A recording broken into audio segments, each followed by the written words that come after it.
दीदी राधे राधे, नर्मदे राधे हर। राधे नर्मदे हर। दीदी अभी पिछले वीडियो में है आपने बहुत सुंदर भाव जो आपका अनुभव रहा है, कल्पवास रहा है प्रयाग का, हाँ। कुंभ का, वो आपने बहुत सुंदर उसका जो आध्यात्मिक दृष्टिकोण है वो हम भी उससे अवगत हुए और जो दर्शक लोग हैं वो भी उससे अवगत हुए। बहुत सुंदर भाव आपने प्रकट किया है कि जीवन का सार जो है जी वो कुंभ में जाने से आपको अनुभूत हुआ। जी। तो कुंभ में बहुत सारी चर्चाएं इसके अलावा भी होती रही हैं हाँ। और काफ़ी जिन पर मीडिया का काफ़ी जोर रहता है और जी पॉपुलैरिटी के लिए, जी टीआरपी के लिए, जी तो जी कुछ कुछ दृश्य नज़र आए। जी जी मैं तो जान नहीं पाया लेकिन सोशल मीडिया से सब पता चलता हाँ, रहता है। जी जी कोई आईआईटी बाबा के बारे में काफ़ी चर्चाएं हाँ सुनने में आई हैं। जी जी अभी भी जाते हैं न्यूज़ एंकर्स वगैरह उनको बुलाते हैं, कुछ कुछ जी डिबेट्स वगैरह होते हैं। जी वो एक वो जिनको मोनालिसा कहते हैं, हाँ वो सुंदर आंखों पे पता नहीं हाँ मीडिया को क्या नज़र जी आ गया कि उसको जाके जी फिल्म स्टार भी बना दिया। कुछ कुछ जी ऐसी घटनाएं होती रही हैं। जी तो बस ऐसे ही हम, अब चूँकि आपकी बात बहुत लोगों तक पहुंचती है, जी लोग अपने अपने तरीके से उसके प्रति कुछ अपनी विचारधाराएं बनाते हैं। तो आपका इन सब जो इस तरह की जो घटनाएं रही हैं कुंभ में, जी उसमें आपका क्या कहना, आपका क्या विचार है? जी। जैसे आपने वो IITN बाबा के बारे में पूछा, तो मैंने काफ़ी वीडियो सुने हैं उसमें और जो देखा भी है, तो कुछ चीज़ें पॉजिटिव जो मुझे अच्छी लगी। एक तो वो कि इतना इतना क्वालिफाइड होने के बाद और शुरू से वो भोलेनाथ का भक्त रहा है और उसने साधना भी पहले की है, मतलब 2-4 साल। और क्योंकि जब किसी का भी कोई नाम होता है ना, तो बिना प्रभु के कृपा के नहीं और बिना पुण्य के होता नहीं है। जी। अगर वो लाइमलाइट में आया है और इतना फेमस हुआ है तो कहीं ना कहीं भोलेनाथ की कृपा तो है उस पर। जी। ठीक है, पहली चीज़।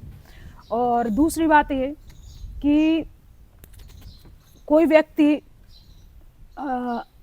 अपना एजुकेशन छोड़ दे, अपना जॉब छोड़ दे, यहाँ तक कि माँ बाप को भी छोड़ दे, ये बहुत ही मतलब उच्च क्वालिटी की साधना का ये साइन है।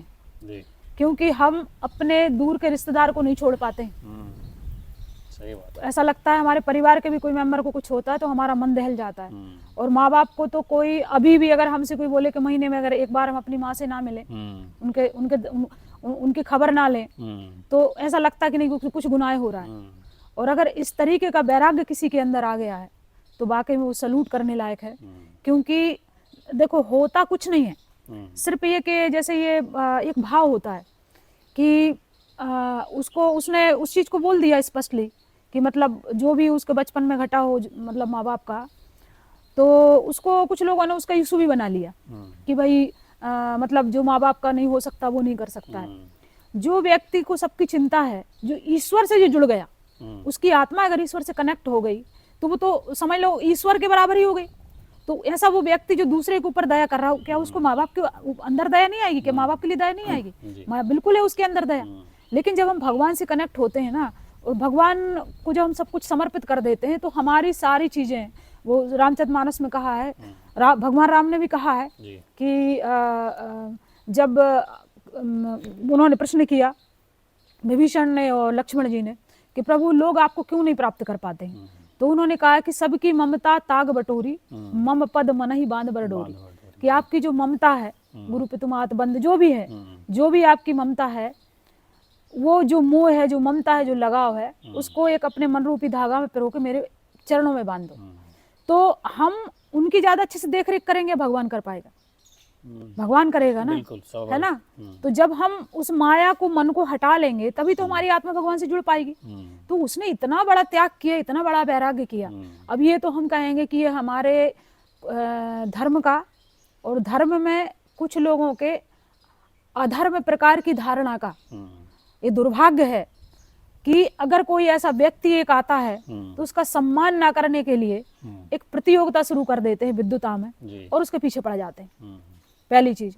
दूसरा, कहीं ना कहीं वो सवर्ण से नहीं है, इसका भी उसको दंड से झेलना पड़ रहा है। और ये तो मतलब भारत में पहले ही से हुआ है। अभी आप देख लो मीरा जी, जो कि साक्षात प्रभु श्री कृष्ण में समा गए द्वारकाधीश में, लेकिन कहीं कोई बहुत मंदिर नहीं मिलेंगे उनको, नहीं मिलेंगे, कहीं कोई प्रचार नहीं मिलेगा, एक भी नहीं, हमें एक तो भी एक आध दो संत जिनने भगवान के दर्शन कर लिए, वो ऐतिहासिक उनका उनकी विरासत बन गई। उसके अलावा कुछ है ही नहीं। तो ये इस भारत की परंपरा रही है। लेकिन मुझे ऐसा लगता है कि जब ईश्वर की कृपा होती है ना, तो फिर ऐसे लोगों को प्रचार की भी आवश्यकता नहीं होती है। और वो भोलेनाथ ने कृपा ही की उसके ऊपर कि भोलेनाथ ने खुद प्रचार करवा दिया। सही बात। उसको घंटी हिलाने की जरूरत नहीं पड़ी, उसको लोगों को बताने की आवश्यकता नहीं हुई। सही बात। और हाँ, कुछ चीजें हैं जैसे कि वो मैंने एक आध कमेंट भी किया था कि भाई जो जैसे खुलेआम आप जो नशा चीजें लेते हो, देखो रहती तो सब चीजें, लेकिन पब्लिकली इस चीज को अगर आप साधु वेश में आ गए हो तो तुम सब चीज कंट्रोल कर सकते हो, तो उसको भी कंट्रोल करो, बिल्कुल लेना नहीं चाहिए। दूसरी चीज कहीं ना कहीं, अभी मैंने 1 महीना पहले ही बोला था कि इसी को मोहरा बनाएंगे कि भाई ये नशा करता है, कुछ कभी ड्रग्स कभी चरस में कुछ आ जाएगा और उसको अंदर करवा के खत्म कर देंगे कैरियर। तो वो मतलब जिस रास्ते पे चला है, तो मुझे तो ये लगता है उसको सपोर्ट करना चाहिए, सभी को करना चाहिए, साधु संतों को भी करना चाहिए, बाकी लोगों को भी करना चाहिए। क्यों? क्योंकि कोई एक आध इतनी हिम्मत करता जो अपने माँ बाप को भी छोड़ दे, कोई नहीं छोड़ सकता। सही बात। हम लोग नहीं छोड़ सकते। तो ये मतलब सीधा सा मतलब है कि उसका कनेक्शन है। हर व्यक्ति को कोई ना कोई आधार चाहिए। व्यक्ति शादी करता है तो उसको आधार चाहिए, पति का, पत्नी का। बच्चा छोटा होता तो माँ बाप का आधार चाहिए, माँ बाप है तो बुजुर्गों का आधार चाहिए, बुजुर्ग है तो भगवान का आधार चाहिए। हर बिना आधार के कोई जी नहीं सकता है। तो वो ईश्वर से, भगवान से जुड़ा है, वो आधार से जुड़ा है। लेकिन उसमें भी मतलब ये चीज है कि ज्यादा प्रचार की आवश्यकता नहीं है। मुझे ऐसा लगता है कि जब आप साधना आप कंटिन्यू करते रहें, और हमें वही प्रचार नहीं चाहिए, परिवर्तन चाहिए। कि जब आपकी साधना एक लेवल पे होगी, तो ये तो वो सभी नजावत राम गोसाई, ये जितने भी लोग हैं, कोई अच्छा कह रहा है कोई बुरा कह रहा है, ये तो उसी ईश्वर की इच्छा से सब करवा रहे हैं। वो बोलता है ना कि बार बार की भोलेनाथ की, उन्हीं की इच्छा से हो रहा है। जब आपकी साधना एक लेवल पे पहुंच जाएगी तो वो 2 मिनट में वो परिवर्तित होकर डाउन हो जाएंगे। तो मुझे लगता है कि प्रभु की कृपा है कहीं ना कहीं, इस वजह से वो फेमस भी हुए। और मुझे लगता है ठीक है, उनके जो विचार हैं, थॉट्स हैं, एकदम क्लियर हैं जो वो बता रहे हैं। बस हाँ, ये होना चाहिए कि अब लोगों को, कई प्रकार के लोग हैं, वो कैसे अपने लक्ष्य तक पहुंचे, उसमें भी क्लियरिटी होना चाहिए कि आप क्या करो। तो वो चीज में अभी थोड़ी मुझे नहीं समझ में आ रहा है कि अभी कैसे बताएंगे वो आगे, लेकिन बाकी मुझे लगता है कि ठीक है। और अच्छा भी है, क्योंकि आजकल क्या है कि अनपढ़ व्यक्ति अगर साधु बनता है ना, तो आपने देखा कि बहुत महत्व नहीं देते। हाँ सही बात। थोड़ा अंग्रेजी बोलता है तो अंग्रेजी की वजह से लगता है अरे इतना पढ़ा लिखा आदमी है। हाँ, तो वो क्या, हम क्या है, भारत को जूठन खाने की आदत है ना। कोई विदेश चला गया, उधर से लौट के आ गया तो वो पूज्य नहीं हो गया। बिल्कुल। तो वो तो आदत ही पड़ गई, पहली चीज। अब दूसरी चीज, जैसे अब उसको घेर रहे हैं लोग, सारे लोग, है ना। मैं ये पूछती हूँ कि अभी जो कंदराओं में साधु संत साधना कर रहे हैं, जिनको आपने संपर्क में नहीं आए, और अपना इतना भाग्य भी नहीं कि वो कुछ आए हैं, जैसे हमारे गुरुजी थे, त्रिकालदर्शी थे, श्री बाबा श्री जी, तो वो उनको मैंने देखा है, उनका सानिध्य रहा। बाकी आप मुझे ये बता दो कि जो किताबें पढ़ पढ़ के, जो इस वेद का उस वेद का सारी चीजें, ठीक है, वो तो वेद है सभी, वो लिखे हुए वेद है। जो पढ़ा लिखा नहीं व्यक्ति, वो अनुभव से उस कर्म को कर रहा है। ज्ञान तो वही है ना, ज्ञान तो अलग नहीं है, ज्ञान तो वही है। तो मुझे ये बता दो कि भाई आज भारत जिस दौर से गुजर रहा है, ठीक है, इतने चारों तरफ आतंकित माहौल हो रहा है ना। बांग्लादेश ऐसी स्थिति भारत में बनने वाली है। 2-4 साधु को बता दो कि तपस्या करके, मतलब आपने भगवान के दर्शन कर लिए हो, साक्षात्कार किया हो, आप त्रिकालदर्शी हो, सब डाउन होंगे आपके यहाँ। उसमें तपस्या नहीं करेंगे, उसमें खुद को नहीं मारेंगे, विद्युत किताब पढ़ के, ज्ञान पढ़ के, बस सब जगह अपनी दुकान लगा लेंगे। सोशल मीडिया भाई तुम उस लेवल पे पहुंचो ना, सब झुकने को तैयार हैं। सही बात। मुसलमान भी झुकेंगे आपको, आप अपनी दिखाओ तो, तब तो दिखाओ आप। बिल्कुल। अब जैसे उसके पीछे पड़ गए, उससे आधे करके दिखा लो आप।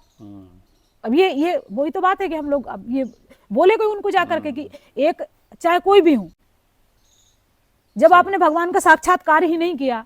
मैं ये खुद से नहीं बोल रही हूँ, मैंने विवेकानंद का कुछ पढ़ा है, उसमें पढ़ा था रामकृष्ण परमहंस का अमृतवाणी। उसमें उन्होंने कहा है, वैसे तो उन्होंने ये कहा, गलती हम लोग भी करते हैं, हम लोग को भी नहीं बोलना चाहिए, कि जब तक आप ईश्वर का साक्षात्कार नहीं कर लेते हैं और उसका आदेश नहीं मिलता है आपको समाज को ज्ञान के द्वारा मार्गदर्शन करने का, तब तक हमें नहीं करना चाहिए। तो इनमें से कितने लोगों को आत्म साक्षात्कार है? सही बात है कि नहीं प्रश्न? आप तो उसी के मध्य बैठे हो ना। सही बात। आप कितने साल तपे हो आप? सही है। और अगर एक भी आत्म साक्षात्कार आप करके बैठे हो ना, शब्द नहीं होता है, फिर लान लगी रहती है आपके दर्शन के लिए। दर्शन मात्र से ही, दर्शन मात्र से। सही बात। वो थे अपने क्या नाम था, ब्रह्म ऋषि, परम ऋषि, देवरा बाबा। उनकी कभी वाणी सुनो आप, उनके स्थान में ही आप चले जाओ तो समाधि लग जाती। बिल्कुल। और क्या उनकी सरल भाषा, क्या उनकी सहजता, कितने कितने वर्ष वो जिए, वो साक्षात्कार किए हुए थे। उनको प्रचार की आवश्यकता नहीं थी कि जहाँ खुद प्रधानमंत्री मतलब पूछ के आ रहा है कि मैं आ सकता हूँ, वो तप है आपका। तो वो हम इसलिए नहीं बोल रहे भाई, वो सब पूजनीय है हमारे लिए, सब पूजनीय है, और कोई मैं किसी का क्रिटिक नहीं कर रही हूँ। बस मैं ये बोल रही हूँ कि आज जो भारत की जो स्थिति है वो उसमें बदलाव कैसे आएगा। मुगल काल में जब मुसलमानों का आक्रमण हुआ तो भक्ति काल तो आया था, तभी यही लोग तो आए थे, नहीं तो परिवर्तन किया था। तो परिवर्तन केवल शब्दों से नहीं होगा, किताबी ज्ञान से नहीं होगा। जो बोलते हैं ना कि पुस्तक उस तक नहीं पहुंचा सकती कभी, तो वो भी तो आप उनमें से कुछ तो निकले तब तो परिवर्तन होगा। बिल्कुल। ये तो वैसे ही होगा कि पानी में कुछ लिख दिया और मिट गया। अब कुछ तो, मीरा ने जहर पिया तभी तो आज तक मीरा है। सही बात। वो जहर पीने की हिम्मत भी तो लेके आओ, और जहर ऐसा नहीं कि भाई तुम दूसरों को पिलाओ या दूसरे तुम्हें पिलाएं, तुम खुद पियो ना, तब करके वो तुम खुद पियो। तो मुझे ऐसा लगता है कि सपोर्ट करना चाहिए, इसलिए करना चाहिए क्योंकि जो हमारी युवा पीढ़ी आ रही है ये सब पढ़ी लिखी पीढ़ी है, और जो पढ़ी लिखी आ रही है तो इसके लिए मार्गदर्शन समाज का आईना क्या है? सिनेमा। और जो वो सिनेमा में देख रहे हैं वो उसको फॉलो कर रहे हैं। अब वो उसका लेवल 50-50 भी रेसो हो तो भी वो ठीक रहेगा। अब ऐसे पढ़े लिखे लोग जब आएंगे, इनको सपोर्ट मिलेगा अध्यात्म के लिए, जब ये प्रैक्टिकल चीजें प्रस्तुत करेंगे तो उनका मूड चेंज होगा, उनको हम ला सकते हैं। अब तुम एक आध तो कोई निकल के आ रहा है उसी के पीछे पड़ गए, और कोई काम नहीं तुमको उसके पीछे पड़ गए। भाई जो सत्य है, सत्य तो वो बोलते हैं ना कि सत्य प्रताड़ित हो सकता परास्त नहीं, तो उसको स्वीकार करो ना आप। सही बात। तो वो तो उसकी कहा उसने कि वो चारों धाम कहाँ यात्रा करके आया, कई सालों तक उसने साधना की, साधना का तो की है, तब तो 2 मिनट में ही पूरा विश्व जानने लगा। सही बात। वो तो तब तो है कहीं ना कहीं वो चीज है। अब जैसे आपने मोनालिसा की बात की, जो लड़की थी तो बेचारी सीधी सादी लड़की है, वो बहुत मतलब अब वो अभी मुझे ऐसा लगता है कि उसको इसमें नहीं जाना चाहिए था, क्योंकि हर चीज के लिए एक आपके अंदर योग्यता भी होना चाहिए। दूसरा, एक महिला है और सीधी सादी है। अब वो उसकी इच्छा थी, बोली वो 1-2 इंटरव्यू में कि भाई हमारी इच्छा थी कि हम कभी हीरोइन बने या कुछ करें। अच्छा। तो उसको कुंभ में मिला, उसको भी वही मिला जो उसने चाहा था। मिला कि नहीं मिला? जिस लक्ष्य के लिए उसको मिल गया। जिसने जो चाहा वो उसको सब कुछ मिला है। बस आपकी इच्छा क्या रही है, तो वो उनको सब मिला है। मेरा तो जो चिंतन था मुझे तो, और मैं तो माई से प्रार्थना, मतलब मैं भी बहुत कंफ्यूज थी। मैं यही सोच रही थी कि मतलब मैं यहाँ क्यों आई हूँ, मुझे कुछ चाहिए तो नहीं, कोई इच्छा भी नहीं है अब, और बिल्कुल दिमाग काम ही नहीं कर रहा था 2-3 दिन तक। और मैंने बहुत चिंतन किया कि वो जब माता के साथ में मेरा जो हाथ छुड़वाया माई ने, अगर वो हाथ नहीं छूटता तो मैं भी उनके साथ चुपचाप स्नान करके आ जाती।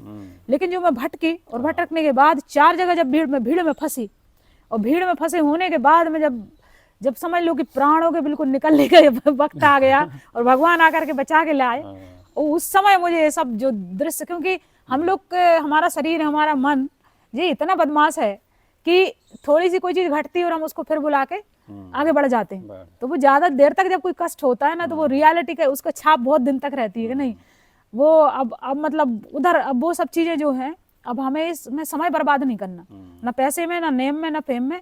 जितना भी समय मिले बस भगवान के भजन में, चाहे वो आप भजन करो, चाहे आप रामचरितमानस करो, चाहे सत्संग करो, चाहे आप नाम जप करो, कुछ भी करो, किसी तरीके से भगवान के टच में रहो। तो बस वही एक मतलब उद्देश्य जो समझ में आया कि वो कुंभ का अमृत वही था, और वो आपको मिल गया, तो वो समझ लो कि सब कुछ मिल गया। ये था। अभी दीदी इसी बात आयटीन बाबा के बारे में बातचीत के दौरान आजकल देख ही रहे हैं कि जो युवा पीढ़ी है, चाहे वो पढ़ी लिखी हो चाहे ना पढ़ी लिखी हो, व्यसनों में काफ़ी लिप्त हो रही है। ऐसा वातावरण चारों तरफ से पड़ गया है। हाँ। तो मैं उंगली नहीं उठा रहा हूँ, लेकिन जिस तरह की बात अब सोशल मीडिया में उठ रही है कि वो आयटीन बाबा ड्रग्स वगैरह कुछ जो भी है गांजा वांजा लेते हैं, तो कहीं ना कहीं इससे अपरोक्ष रूप से थोड़ी सी युवा पीढ़ियों को हवा नहीं मिलती क्या? मैंने बोला ना अभी, कहा कि भाई एक शॉर्टकट नजर आ जाता है कि चलो बाबा का चोला ओढ़ लो, ये तो इन्होंने ऐसे साधना की, आपने जैसे बताया, और भगवान के मार्ग पे आगे बढ़े हैं, लक्ष्य भी उनका भगवान ही है। लेकिन सब ऐसे नहीं होते हैं। वो इस चोले की आड़ में पता चले हमको बढ़िया से इसमें कौन रोक रहा है, बाबा समझ के हमको रोकेगा टोकेगा नहीं। तो कहीं ना कहीं शायद अपरोक्ष रूप से हवा मिलती है। बिल्कुल, वो मैंने चीज पहले ही बोली। वो तो मैंने एक उनका कोई वीडियो आया था, तो उसमें वो क्या बोलते हैं, कोई पूछ रहा था कि आपने पुड़िया पी है, ऐसा कुछ बोला है कि पता नहीं क्या, वो बड़ी सिगरेट क्या कुछ पी रहा था, गांजा वांजा कुछ भी था। तो मैंने उसमें कमेंट लिखा था कि एक तो आप इसको पियो मत, क्योंकि जब आपने सब कुछ छोड़ दिया, और सच में जब एक साधक कोई होता है ना, तो उसके लिए चीजें तुच्छ होती हैं, क्योंकि उस स्थिति में जब व्यक्ति पहुंचता है तो वो सब इच्छाओं को मार के ही पहुंचता है। तो फिर वो चीज़ें और भगवान का जब वाकई में कभी अध्यात्म से जुड़ जाते हैं और उसका तप का या भजन का जो नशा रहता है वो बहुत कहीं इससे कई गुना ज़्यादा होता है। वो ऐसा होता है कि फिर कोई ज़रूरत नहीं पड़ती है। वो तो ऐसा है कि जब आप खाली बैठे हो, लोगों के पास बैठे हो, टाइम पास नहीं हो रहा तो टाइम पास के लिए आप ले लो।